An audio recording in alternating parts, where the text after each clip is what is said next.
especially for women, that it's like the Lord is like, I'm trying to do something with you. If you would just let me, if you would just actually sit down and listen, then you would understand. But you're too busy complaining and worried about what you're not doing. Yeah. And so it's just, you just wait on the Lord. I mean, as much as we hear it, we just get so like, whatever, like, I don't want to wait on God. His timing is perfect for whatever you're going to do next. Like, why rush it is the thing.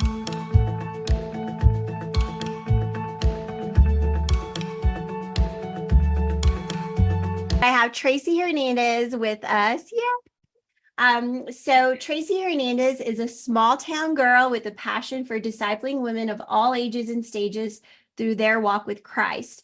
She's married to her amazing husband and her best friend, Michael. And together they have 3 awesome children, Jaylee, correct?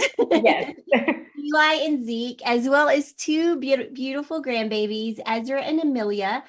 When she's not spending quality time with them, which she absolutely loves, by the way, she is busy with her privately owned and operated faith-based preschool, which is so needed, by the way, called Hernandez Christian Academy. In addition to being a wife, mommy, mom, which is what her grandbabies call her, a small business owner, she's also a Bible teacher, mentor, and founder of Radiant Women Ministries. With God's grace and leading, she's been honored to facilitate as well as serve at a number of women's gatherings, both big and small.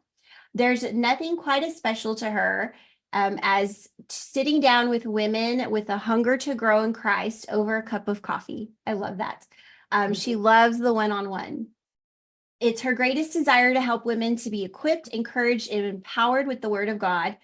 If she's not snuggling up for a movie night with her boys, taking her grandbabies to the bakery, preparing a lesson for her classroom, or having a date night with her love, you can always catch her with a cup of coffee, ready to meet with a sister in Christ. I love that. So beautiful. So I follow your Radiant Women Ministries, and I did know that you had the Hernandez Christian Academy. And I've never really talked to you about that. We've chatted about several different things, but I want to ask you, like, what inspired you to start the academy? Okay, so Hernandez Christian Academy was actually birthed in 2020, like right around the time that COVID hit. My boys weren't in school yet. They were getting ready to like get the school, like 5 and 6, 3 and 4, however old you get to start kindergarten. And I was just trying to prepare them mainly to go into big kid school. And because we weren't going to send our little ones to school until kindergarten. So I have a background in teaching pre-K and in administration and like education. So I kind of already had the tools and knowledge to kind of get them prepared. So between me and my 2 boys, which I believe were like 2 and 3-ish at the time, I have an extra room in my house, which is just like a sunroom, which is like a catch-all. Basically, we didn't really use it for anything at all. I'm not a gardener. I don't have a green thumb. So I'm not planting things and I'm not just doing all that. Like that just, they will die on me. I'm sorry. So I transformed that little room into a classroom for them. And we'd meet in there 3 to 4 times out of the week, like if we were going to go to school. And it would be in the morning time. I'd get them ready. I'd change them from their PJs, like we're going to go to the classroom. And it started out with just Bible lessons and really just starting to like a routine of a big kid classroom. Like I didn't want to throw them out in the world with no preparation whatsoever, because I'm a stay-at-home mom and they've only ever known me. Like I don't even have sitters. I don't have anybody to like just watch them.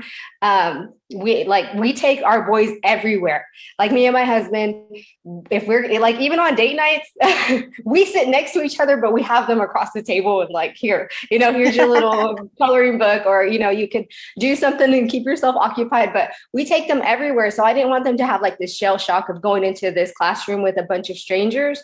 And so my 5-year-old, when it came time for him to graduate our little classroom and he was going to kindergarten, it was just going to be Zeke and I. And I kind of felt it in my heart, like I don't really know if he's going to be as involved or interested if it's just him and I in the classroom. So I kind of reached out on social media, just my Instagram page, my personal one, and asked if there was like any other mamas that had like kids around his age to just kind of fill the classroom, like maybe just one or two to have in there with him to kind of get him more motivated to go in there.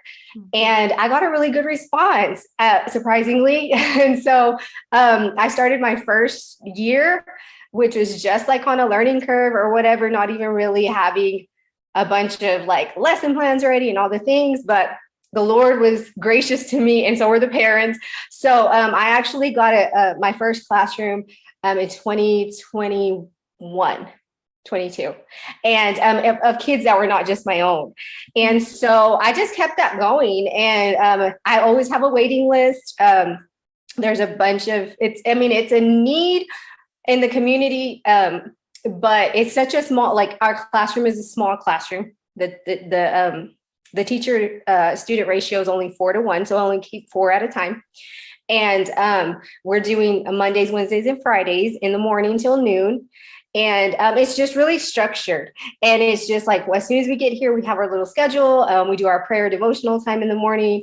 And then, of course, I get them with like academically little lessons here and there. But I really emphasize our prayer time. I really emphasize if one of our little ones sick, like we're going to pray for our little friend that didn't get to come to school today. And it just never gets old to me. Like I'm really passionate about, like, teaching has always been like a dream job to me, to be honest. Mm-hmm. And so when I found that like this just worked out perfectly for my schedule, and it worked out perfectly for my boys' schedule because it's just like a little part-time program. Yeah. And we start around Labor Day, because to me, officially summer's over around, not Labor Day. Is it Labor Day? September? What comes in September? I don't know which one it is. I think Memorial or Labor Day. I can't remember. One of those. But to me, summer's over that very first holiday. Like, and we used to start school in September when I was young. I don't know why we're doing August. So anyways, so we start a little later, and we end a little sooner, but children that age, which I get ages 2 to 4, like children that age don't really need a full-time 8 to 4 Monday through Friday type of school environment. Like they really don't need it. They learn a lot in a small amount of time, and they'll get burned out. Like by March, April-ish, which we end in April, March, they're already kind of, you can tell. And so, we end a little sooner, but it was born because my boys I just wanted to get them ready for school. Like I didn't want them to just not know like a set time, because mommy and the boys at home just, I'm not going to lie, like we didn't have like a structured bedtime. We're not just, like they just get up when we get up. We don't have anywhere to go. We're not in a rush to go anywhere. And I didn't want them to be like, wait, what? We have to get up early every day for, school.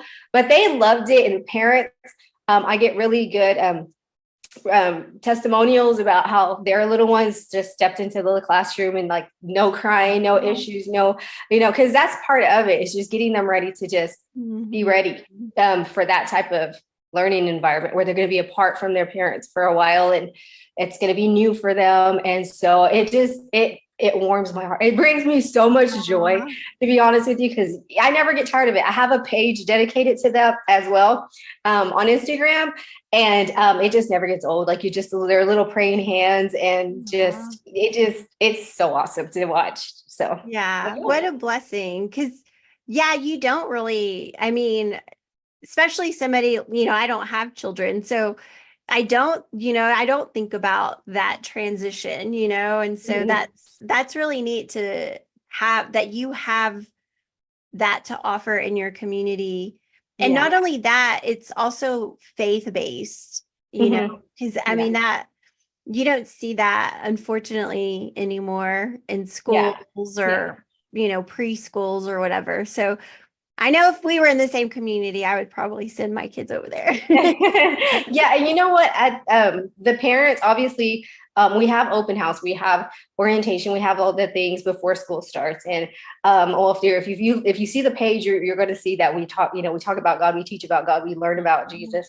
And I teach them how to pray. And unfortunately, I thought to myself, I was like, well, that's not really going to reach a lot of people, because most people aren't Christians, in, like, they're not just going to say, oh yeah, I'll just send my kid to a Christian school. They're very selective about what is taught. So I was just really glad that I had such a big response, and they understood that this is what we're going to be learning. So I'm free to be myself, and teach the things that I teach to my own children to them. And it's just, seeds being planted, because I know they're not going to be at the same time. Like, I mean, this is just a little snippet of their life. And so if I can get them early, to just be loving prayer and understanding what it means in their little minds, at their, level, then I feel like that's just icing on the cake to me. Like it's just such a joy, honestly.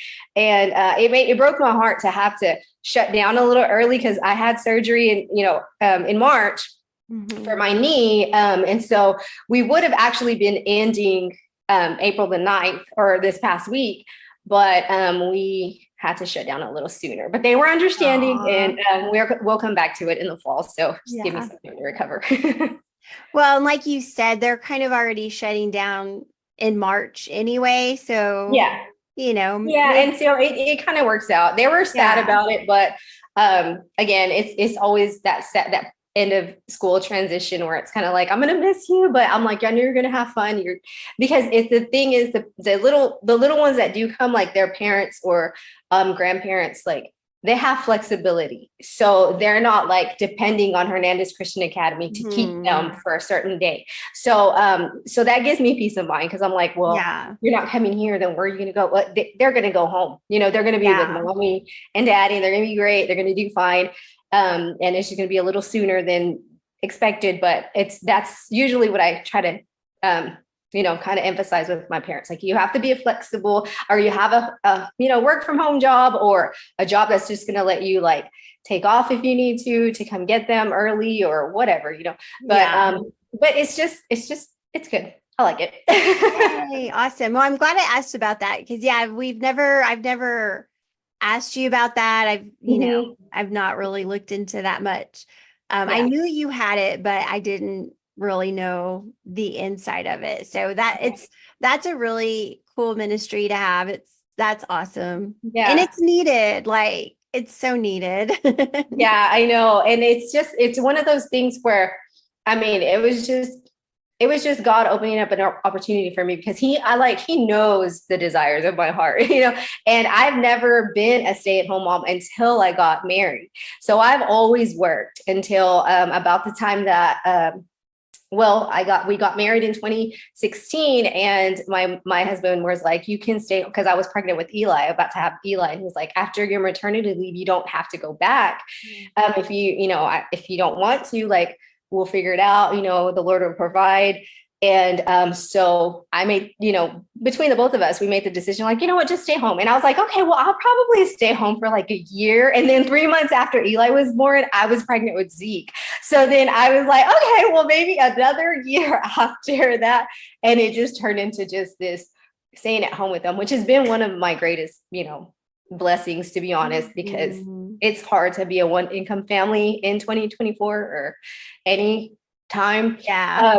But the Lord's been really gracious to us in that area too. So I'm able to, and then just that little thing, a little program on the side is just, just helpful. It's not, and I'm not away from home for hours at a time, and I'm not away from my babies for so long, and I still can go to their lunches and their parties and their graduations and all the things that happen at school. Yeah. So I get to have, the best of both worlds with that. And then again, the classroom has grown like crazy, and then like just by word of mouth, because I don't do Facebook. It's just not my jam.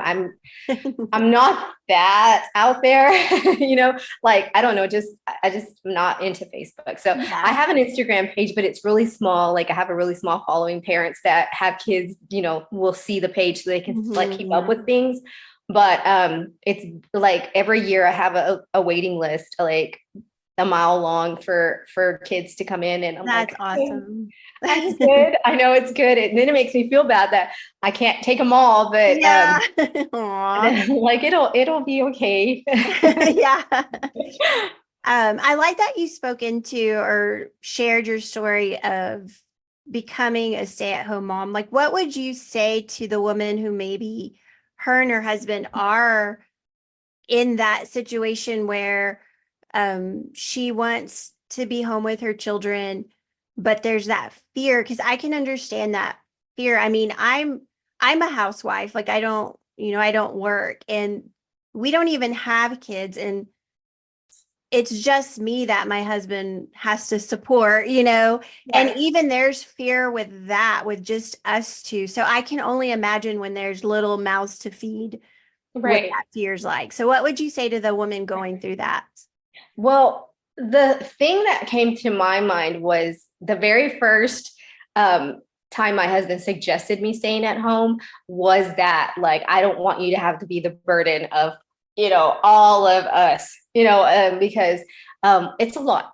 But then, I mean, I had to take that to the Lord, really, because um, it was one of those instances where he brought me to the book of Matthew, where he's like, don't worry about what you're going to eat or what you're going to drink, do everything for the glory of God.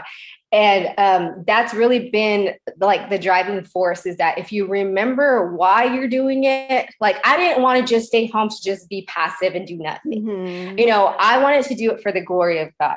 And Yeah. if you go and that's part of the reason what, doing the little lessons with my own babies at home. Like, I didn't just have them here. We're not just, being sluggish and just being lazy or lackadaisical. Like, I made an intentional decision to be like, if I'm going to stay home, then I'm going to do it to the glory of God, take care of my home well, budget well. It's not the easiest thing to take, shave here and there from your budget to make, be able to live within your means, but it's possible, I mean, it's very possible.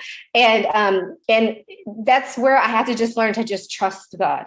And my husband as well, because he's actually more of a worrier than me, because I'm not. Like, I can say that the Lord has really, really, like, dealt with me in that. And it's just like, trust me, you just have to trust me. So really, things don't make me too anxious. And so, I mean, that's all the Lord, because otherwise I'd be trying to crunch numbers and trying to figure it all out. Mm-hmm. And it's just like, if the Lord is leading y'all into that direction to be a stay-at-home mom, then I would just stay in prayer about it. And then at the right time, the Lord will make it happen. Because, I mean, if that's a desire for you, and if that's something that you want to glorify God in, then, I mean, it's attainable.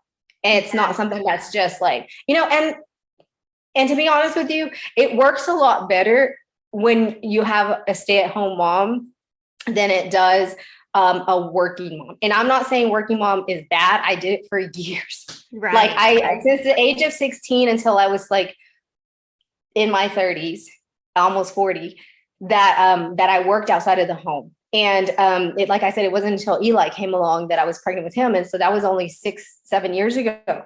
And so there's nothing wrong with that. I understand people have to put food on the table, people have to feed their kids, put clothes on their backs, all the things that happen because life is life.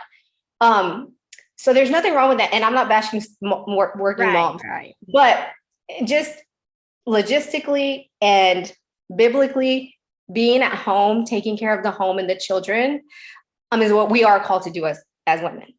So, Right. So if it's possible that, you can stretch your dollar a little more to have your husband be, the sole provider, then that would be, my advice. Like, if you can do it, do it. If there's a time that, I mean, if you're considering it and the time isn't right now, maybe start putting away money now while you are working, and have a little nest egg to just say, okay, when I do decide to stop working, at least I have some savings, or at least I have some cushion, so it's not just, a shell shock to the budget and to the finances, because we've been there. But my husband's such a number cruncher and a numbers guy. So, I mean, he's got this. I'm like, right. I mean, like, honestly, that's just in my experience. My husband is just that way. And so it's just like, I trust God and I trust my husband. And I trust him as the leader of the home. So if he says that things are going to be okay, then I have to, and he's a man of God. So he's submitted to God. So I know that he's listening for the Lord too. And then if the Lord is telling him, like, you can, like, just, you all got this, I'm going to take care of you, then I follow his lead. And so he's like, I want you to stay at home all the time. Like, I don't want you to go back into the workforce. I mean, if that's your desire, if you want to, yes, I'm not going to stop you. But this is really, honestly, the way the Lord intended. Like, I'm his helper. I help with my end, and then he does his role. Right. That makes sense. No, it does. I mean, because that's the same with us. I mean, that's my husband's, thought process too. I mean, I would say, like, once every 3 or 4 months, we have the conversation, like, are you sure you don't need me to go back to work? And he's like, no, like, I like that, number one, like, the world's crazy right now. I like that I know you're at home safe and sound, but Valid. Yeah. I have my work here, like, I manage the home, I manage our budget, or not manage it, but just kind of, I will pay the bills and stuff. I mean, with his money, not mine.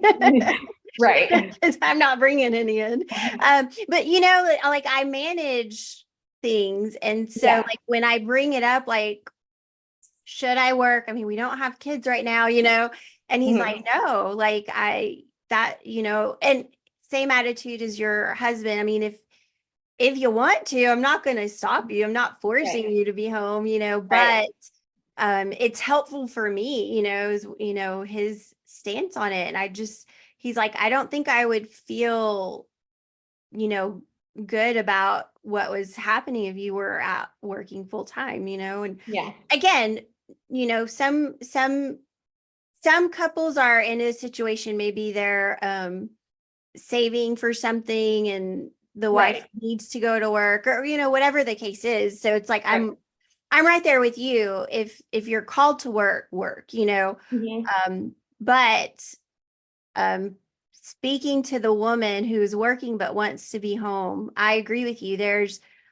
If that's how you feel like God is leading you, he will make a way. Talk to your husband about it, pray about it. Right. And trusting God and trusting your husband those are key, because we have to trust them that they're gonna work and bring home food. Exactly. And the thing is, like, we've never had our lights cut off. We've never had, an empty fridge. That's why I'm like, God is so good. It's not even that, my husband does make, so much money that we're just like, we're just living within our means. Yes. And sometimes, you just have to be humble. And sometimes if friends or family want to come and just bless you with some food for your girls. My mom does it all the time. His parents do it all the time. Just like, hey, I got y'all this, or we got you a, bag of groceries, or here's snacks for the kids, or like whatever. It's like, well, thank you. I mean, the Lord is using whoever he wants to help, us along the way. But like I said, there's never been a situation where we've been in lack, in so much lack that we're just, regretting the decision, or hoping we can just go, like, what, this was bad. This was a bad idea. We haven't had that thought. And just even like me having the little classroom, that's just I spend that little money, I either put it back in my classroom, or my kids, like, it's after school snack stuff, or y'all want to go to the playground and get a picnic, and it's not like, even that's not making us wealthy.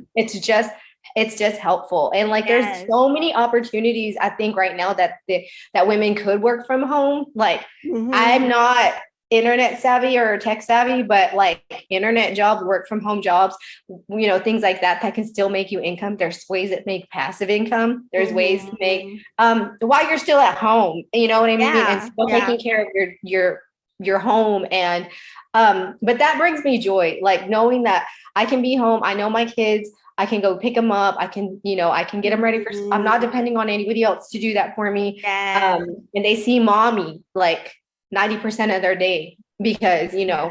school, yes, they're in school, but once they get home, it's dinner time. We're sitting together, nobody's Mm. getting them, grabbing them from after school programs because mommy's still at work, and things like that. Like I get to see them. We Yes. make the most of that time that when they get home from school and stuff. So Mhm. I mean, again, it's attainable. You just have to trust God. Yeah. Be mindful of your spending. I know nobody likes to talk about money, but I mean, that's just the thing, like be mindful of what Yeah. you're using. I personally, and maybe this is just the way I've always been, but especially now that I'm married, I definitely am more frugal. Like I love a good bargain. Like I am so proud of myself when I can go get a deal. Like I would be showing my husband the receipt. Like, you see how much money we save? It's just because, I mean, it's he's bringing home the income, and I'm just showing him like I'm not just Yeah. throwing it out there, like, and Mhm. not thinking about what I'm spending or whatever. Like I'm Right. really conscious about that. And yeah, I love a good thrift store. I love a good garage sale, estate sale, things of that nature. And secondhand stuff doesn't bother me. I'm not a Yeah. label girl. I'm not I guess I always tell my husband, I don't know how you manage to find, like, I'm so low maintenance. I was like, I'm not asking for like name brand makeup or I was like, you're so lucky. Just kidding. But but I was like, I am just that way. Like, I don't Yeah. know if it's wired in me, but it's just more like forefront now that I'm the stay-at-home Mhm. mom and have to make sure that, our money Yeah. goes as far as it's gonna go and that I won't go beyond that. So, but yeah.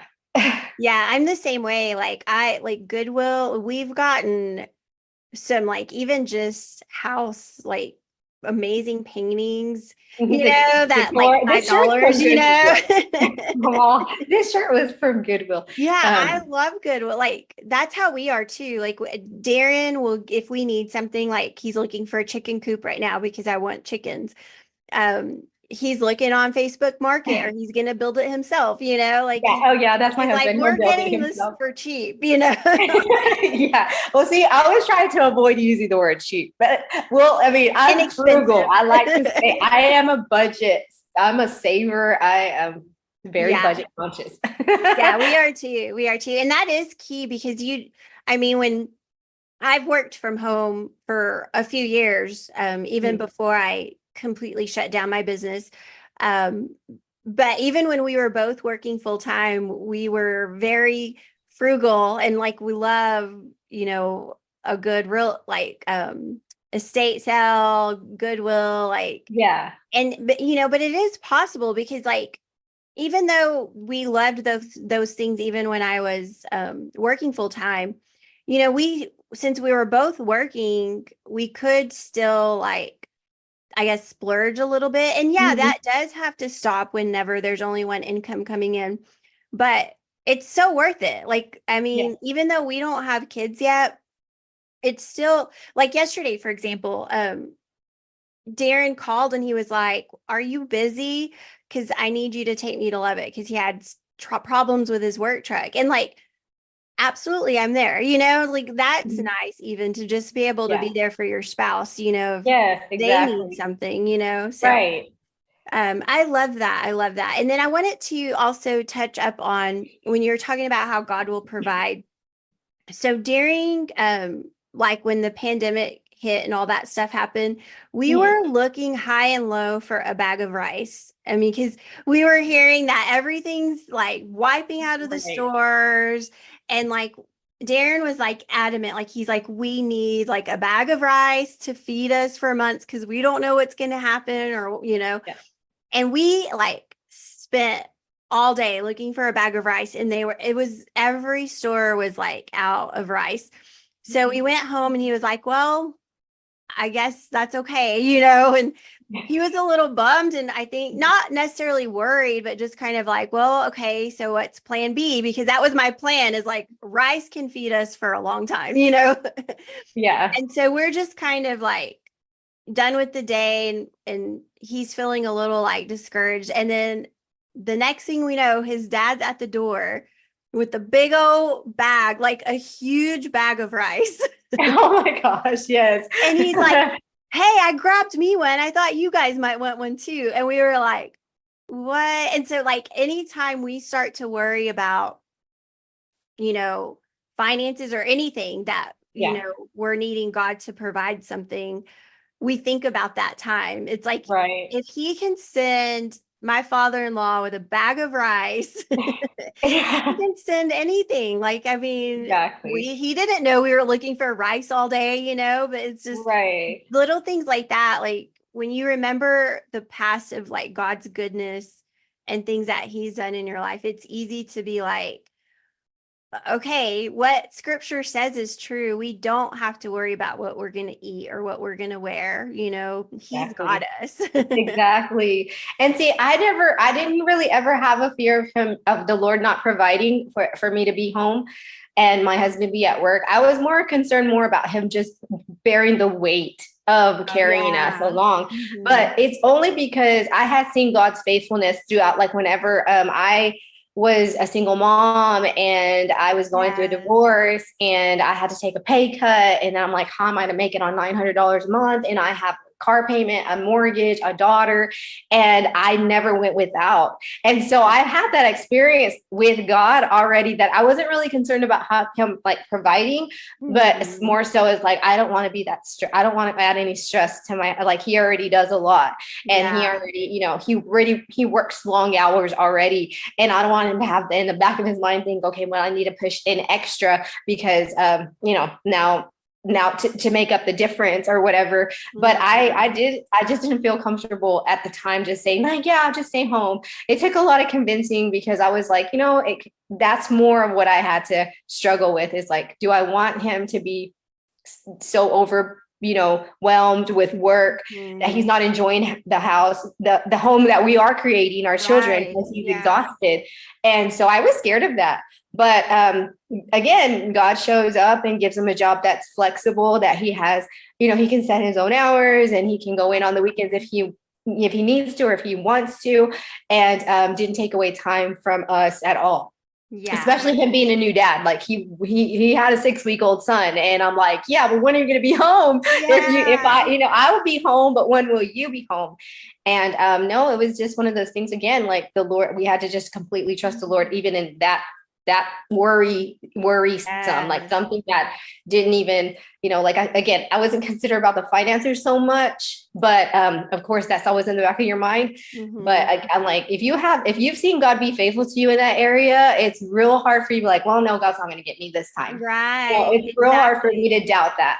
So I'm like, Yeah. no, I know you're going to get us and have us. Mhm. I just didn't want to, be that. I'm supposed to be my husband's helper, and here I am stressing him out. Like, yeah, go to work. I'll just be home. Go to work 16 hours a day. And like, I didn't feel that in my heart. That would be Yeah. like I was comfortable with.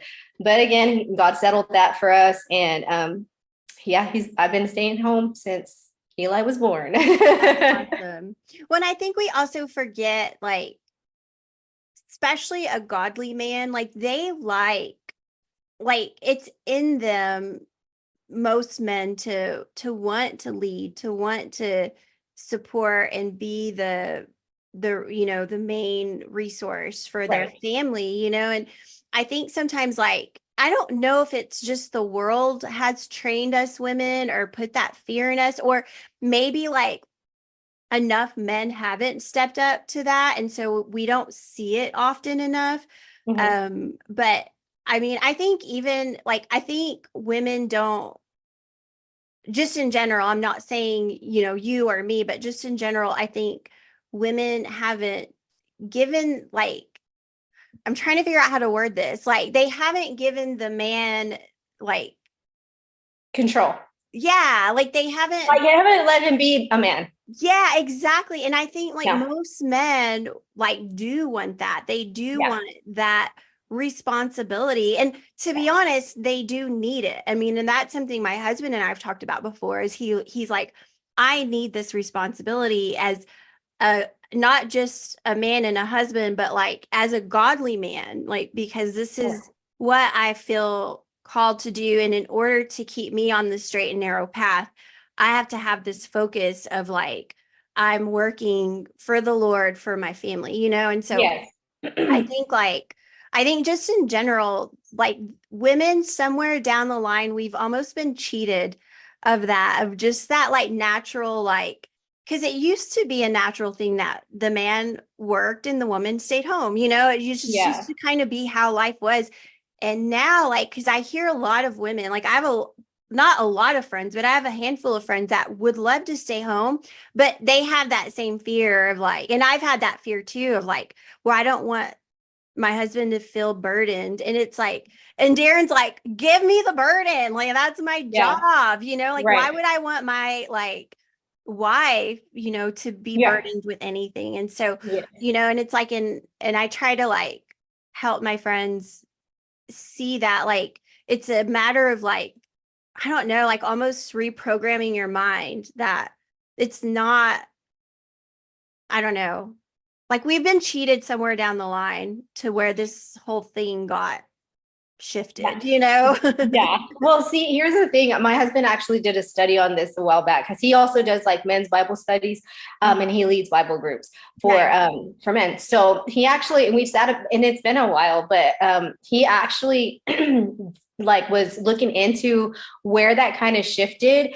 And I don't know the source, but I remember him telling me that he had read that, you know, like in the 50s, it was like in the 50s, in the 60s, women were staying home, men were going to work.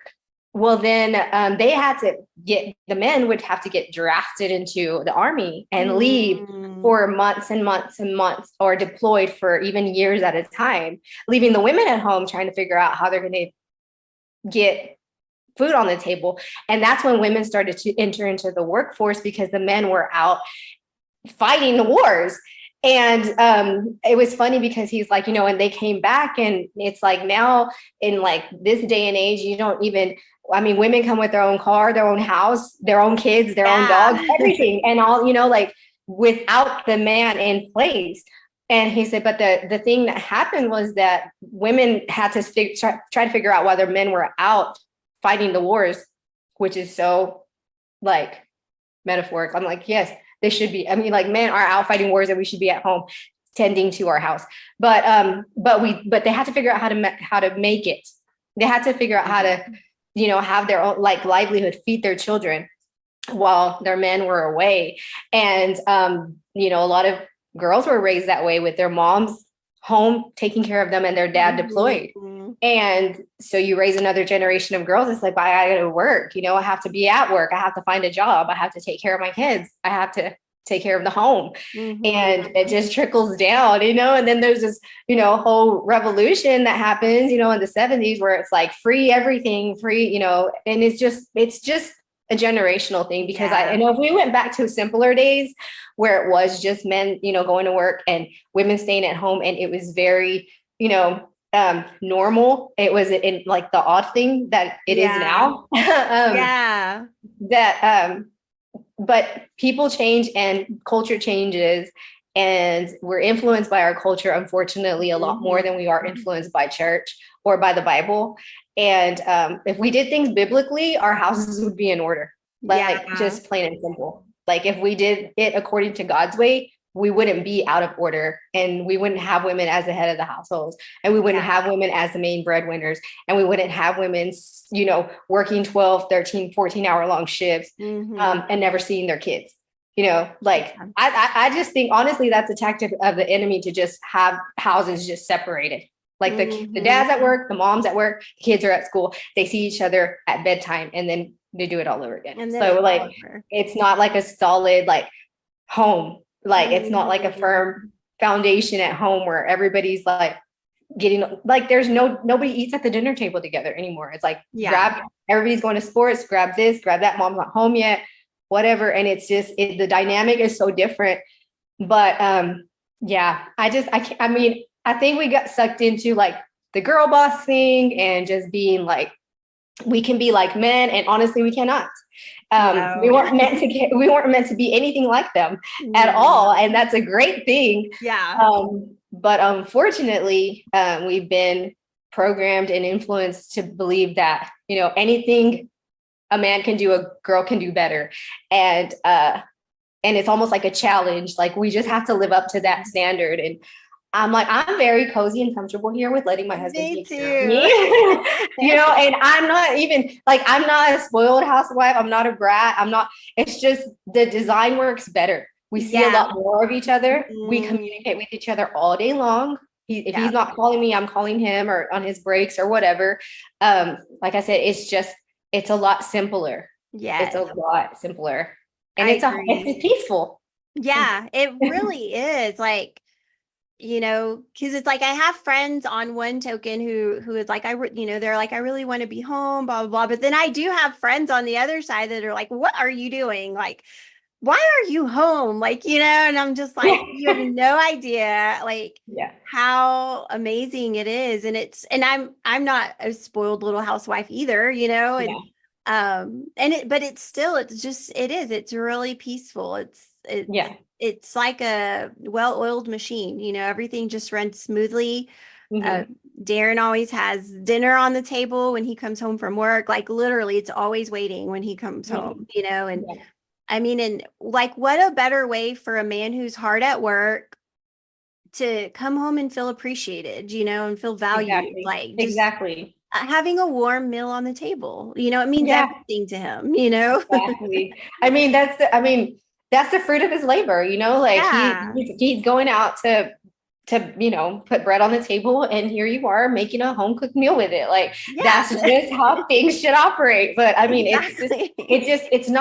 it's not normal. And there was before I knew the Lord, I thought I was, you know, just independent woman. Like I don't need a man. I don't want a man. I don't have to have a man. I'm okay. I'm making it by myself.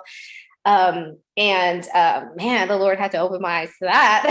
And, you know, thankfully through my husband, but it's just one of those things where if God's design has always been better than ours, and we've just corrupted it, manipulated it, and you know, try to fit it into, well, do whatever works for you.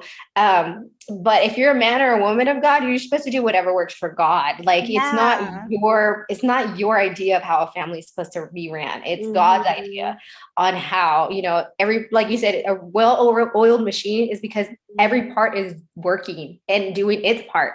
And there's not any kinks in there. Everybody's in their place, doing their role, playing their part. And in that way, nobody's burden is heavier than anybody else's. Like we're all carrying the weight.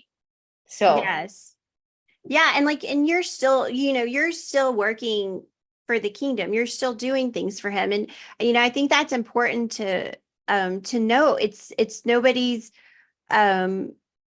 saying you don't still do things outside of your children or your home for the kingdom of God. I mean, you are a mother, and obviously that is the most important role that you play, you know, because you're raising humans, you're raising little humans, you know, to be big humans one day. And so, I mean, obviously that's the most important role, but it's not your only role. I mean, you are also still a daughter of God, and you are still building the kingdom, and you are still, you know, you have Bible studies and mentoring and discipleship, you know, and those things.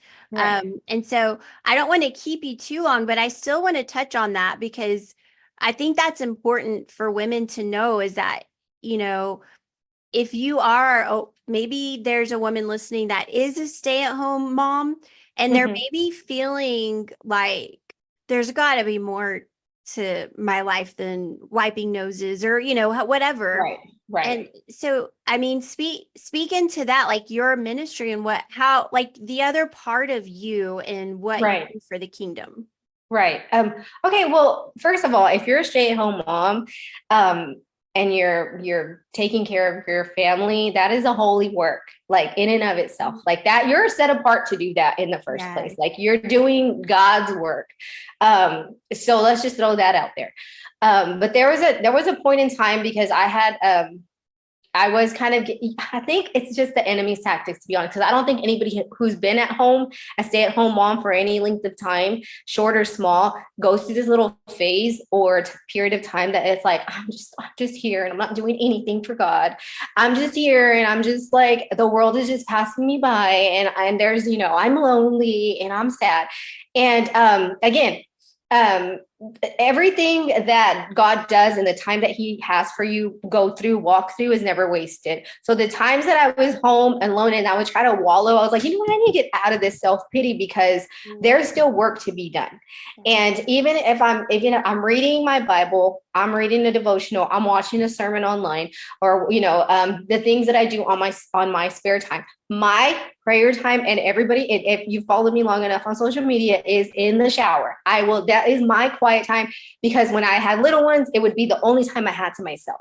And so me and God are like this. Like in the shower, it's just me and God. I have nobody else to tend to. I have nobody else little white noses to wipe. And then the Lord is just like, everything that I walk you through is just preparing you for the next thing. So don't despise anything that you're going, even if you're lonely, if you're sad or anything. It's not even like, here's the thing. It's like, I would sit and I would journal. I would sit and I would write a scripture down that maybe the Lord had just kind of just showed me in the Bible. And then I would study that. And I would just be like, what is this? Just this? It didn't even have to be a whole Bible story. It didn't have to be the whole book of the Bible. It didn't have to be all of Genesis. It was just like a scripture. And then like, I would do a study on the scripture just by myself, I wasn't teaching nobody nothing. I just wanted to know more. Mm-hmm. And then when that season was over, it was like, now go out. And I'm like, where am I going? I'm here at home with 2 little boys every day of my life. And the Lord is like, I use social media to my advantage. And so I would just go on and do little lessons here and there on social media while we were all just home, and I had them all, here and little. And it turned into speaking engagements, or it turned into, conferences. It turned into things of, that nature. So it's like, everything you're doing while you're at home is setting you up. Like, it's not a wasted time. It's just not in God's hands, at least. It can be, but like I said, like the Lord had to shake me out of this self-pity mode where it's like, you're fine. You're not missing out on anything. You're really not. And when God releases you to your next, phase of life, you'll be ready for whatever it is that's next. Because you just, honestly, God already sees it before you do. And you might just be sitting there thinking, I'm not doing anything.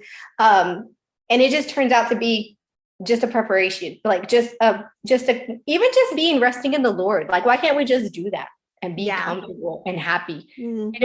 Sometimes it's just like the Lord just sits you down and just like chill out, for a minute. Like, you don't have to be doing something all the time, just resting, knowing that. And that's the beauty about being a daughter of Christ and being, knowing your identity in Christ, is that what he did on the cross was enough. And your works are not going to save you or get you good, like better points with God, or all the things that you do aren't going to, you're just going to have this, he's just checking up all tallying up all your good works. And you're just going to be like in first place or whatever. I'm like, what are we doing? The beauty about knowing who you are in Christ is knowing that everything he did on the cross was for you to be set free from performance. Amen. And then just be there to just love him with all of your heart, all of your mind, all of your soul. Everything that you do is worship unto the Lord. If you're washing dishes, I used to just have worship music playing in my house. I would just have it just so I could have peace in my house. It would bring peace, just to be singing along to some worship songs and having my little ones sing along while they're, eating breakfast or whatever. And it's like, don't waste your time wallowing in what you wish it would be happening now. Just be in it. But Amen. just let God be in it too, though. Just don't be in there by yourself. Because Right. you will, because then you'll be like, I'm lonely, I'm sad, I don't have any friends, I don't get invited. And I'm like, girl, it's okay to not be invited. Sometimes Yes. it's just fine.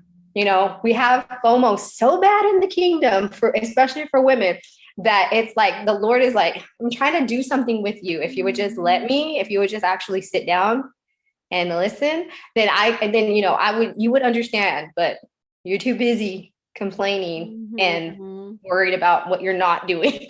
Yep. And so I don't even know if that answered your question, but No, it did. Perfect. okay. Yeah, that's it. It's just, you just wait on the Lord. I mean, as much as we hear it, we just get so like, whatever, like, I don't want to wait on God. Like, wait for what?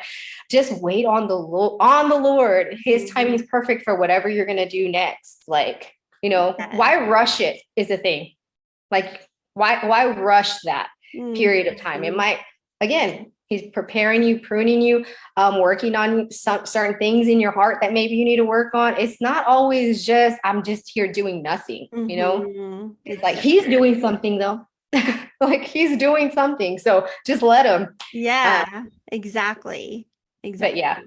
So that just brings me to like doing the mentorship and discipleship. It's just a byproduct of just me walking through lonely seasons or seasons of where I'm like, I've had divorce, or I've had miscarriage, or I've had, the things that I've kind of just walked through that the Lord has brought me out of. It's just a tool. Like, like, I'm just going to tell you my experience, but mostly what God did. Like, this is what happened to me, but what happened through it is a lot greater because of God. And so I love to sit across the table with women and hear their story, and then, make, connections with people that I normally would have never, just being, building up the kingdom one woman at a time. I love that. Yay. Well, I know you've certainly helped me. I mean, I've reached out to you with, issues where I'm like, pray for me. I'm going through this. And I mean, you've given me like just very simple, powerful advice. Like, don't make a decision out of emotion, or don't do X, Y, and Z in emotions. Like, those little things, like those, it's important to have those sisters in Christ, because I mean, the enemy has a way of getting in our mind. But if we have those women that can just kind of, okay, focus, yeah, let's on Christ. Yeah, exactly. Yeah. We definitely need that. We need it because we do get emotional, and then we get like out of alignment. And that's why, again, it's just talking to women and listening to them, and then just giving them like biblical advice. Like, it doesn't matter what Tracey would do. It honestly doesn't, because Tracey in the flesh would not give you good advice. So before, we have meetings, or before we go into a discipleship group, or I'm going to sit and talk with somebody one-on-one, I pray about it, and I just let the Holy Spirit talk. Cause I'm like, I'm nobody. I just step aside and I'll let God do what he's going to do in that moment, because I don't take the credit for anything. God is good. God is faithful. God is the wise counselor. I'm just a vessel. Yeah. Well, I know that you're, I don't want to say down, because you're healing and you're not down, but I know that things have kind of paused a little bit while you're healing after surgery. But for people that are local and I guess local to the, West Texas area, because you and I are both in small towns, different little small towns. Right. For people that do listen locally, when can they, or what can they look forward to once you're healed and kind of getting back on track? Like, what's something they could get involved with? Okay, so when I get back to face-to-face meetings, we'll definitely do another women's discipleship group. I'm hoping over the summer that I'm able to be released from all the physical therapy and all the things. That takes up a lot of time, and it's actually very painful. So I'm like, let me get all this out of the way. But I always love to meet with women in person. So I do discipleship groups for women.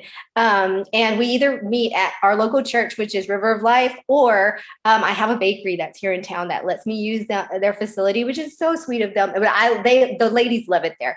And we'll go back to meeting in person and having women's disciple. And it is open to the public, like any lady that's here in Lamiso or around the surrounding areas.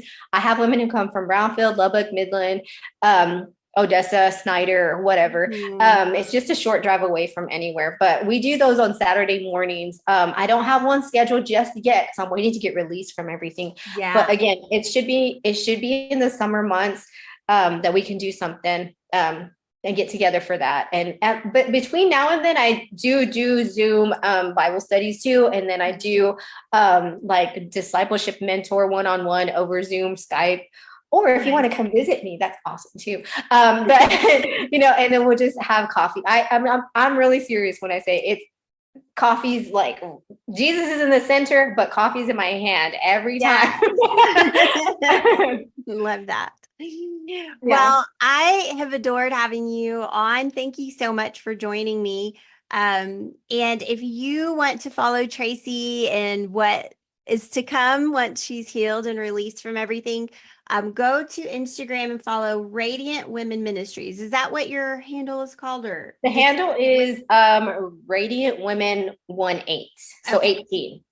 Okay. So yeah, go follow her. I follow her. She puts lots of your funny memes on your stories. Just, I mean, I'm pretty funny. I'm just gonna say that. Like, I'm pretty funny. No, just kidding. I like to laugh. I love laughing. I think it's those things. I mean, if people take offense to them, I'm like, it's just a joke. Yeah, it's funny. I know. And it happens, unfortunately. Yeah, but I do. I like to post funny stuff on my stories. Yeah, I mean, but you also do inspirational stuff and stuff that what I like is when you'll ask questions or you'll post something that does like get your wheels turning, like, and it's like, oh, okay, I didn't think about that, or, or just kind of shining light on today's topics, which I think I really like because, our motto here is helping women balance tradition in an untraditional world. And so it's definitely like bringing light. What I like about your Instagram is you bring light to some of those like heavy topics that, people don't talk about, or if they do, it's, anyway. So I know, I get it. Yeah. But here's the thing. This is the thing that you see is what you get. Like even on my Instagram lives, like if we get to talking about something hard or heavy, I'm always going to bring it back to the Bible. So I mean, that may seem harsh, but the Bible's not wrong. So I'm just going to, the Bible is inherent to me. And so if it says it's for sin or wrong, or it goes against God, I agree with the Bible, and I may not agree with you, but we can agree to disagree. But well, you guys go follow her and be on the lookout for what's to come next. And maybe I'll see you at one of her discipleship meetings. Yay, that would be nice. But we love you guys and enjoy the rest of your day.